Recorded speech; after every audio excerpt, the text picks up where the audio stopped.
Nakita naman po natin sa mga lumabas po ng video kung paano po winater cannon yung mga kapulisan po natin na supposedly ay mag-i-implement po ng warrant of arrest dyan po sa KOJC compound.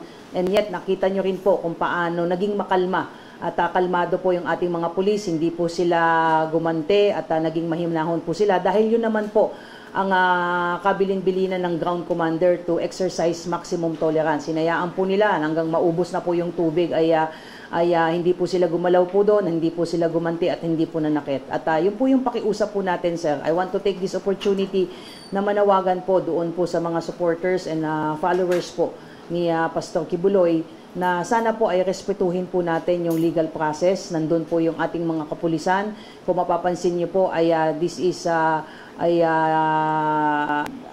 bigger than the usual po na pag nag-i-implement po tayo ng warrant of arrest dahil we have to also recognize yung high profile status po at nature po ng ating subject. At paalala din po natin, hindi lamang po isang tao yung ating hinahanap dito. May 5 pa po tayong akusado na hinahanap dito.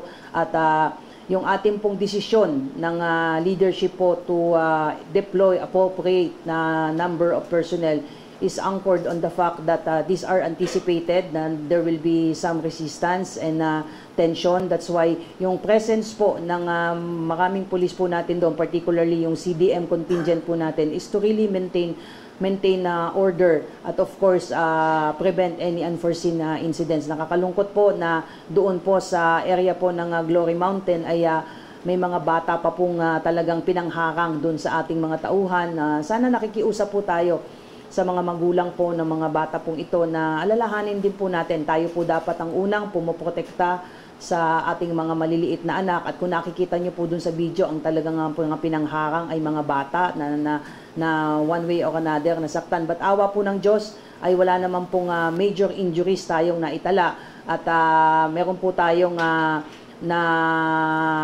na-invite sa police station na 6 na nakalalakihan. At for your information also, inattack din po yung ating mga kapulisan doon. May 17 bolos po tayong na-recover doon na talagang sinaktan yung ating mga kapulisan pero hindi gumante. Meron pa po tayong na-recover na isang marble gun na kung yun po ay pinaputok sa ating mga kapulis, this would somehow sustain yung major injuries. Pag tumama po yon sa mata o sa katawan po ay this will cause some major injuries. At in spite of that ay hindi pa rin po gumanti yung ating mga kapulisan dahil yun po talaga yung bilin, maximum tolerance po tayo. Doon po sir sa mga nandoon sa KOJC compound, particularly yung nag-water cannon, ay hindi na po natin na wala na pong planong magsampa ng kaso ang PNP.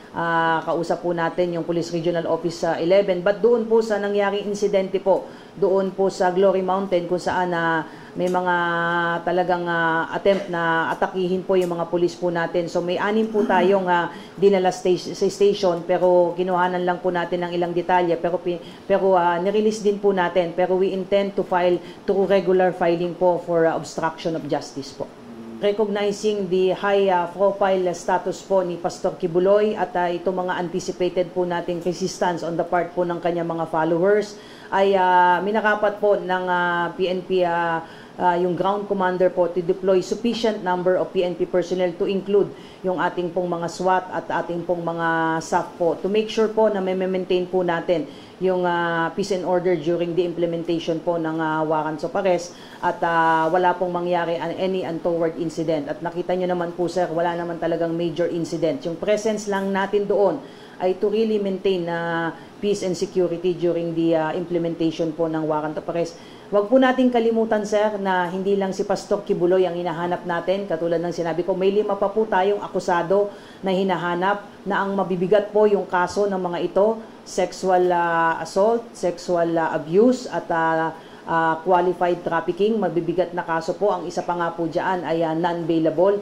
At wag din po nating kalimutan na ang hinahabol po natin dito ay considered na po na mga fugitives from justice po. So again, gusto uli natin kuhanin itong pagkakataon na ito upang manawagan kay Pastor Kibuloy at iba pa pong akusado na sumuko na po kayo Harapin niyo po yung mga kasong isinampa po sa inyo po, at yun po yung proper venue, hindi po dito, hindi po sa pagpapahayag sa iba't ibang forum. Ang proper venue po to ventilate your respective defense po ay nasa korte po. Bibigyan po kayo ng pagkakataon ng korte na magpresenta po ng mga ebidensya to disprove kung ano man po itong mga allegations na para maiwasan na po itong mga tensyon na nangyayari at nakikita po natin.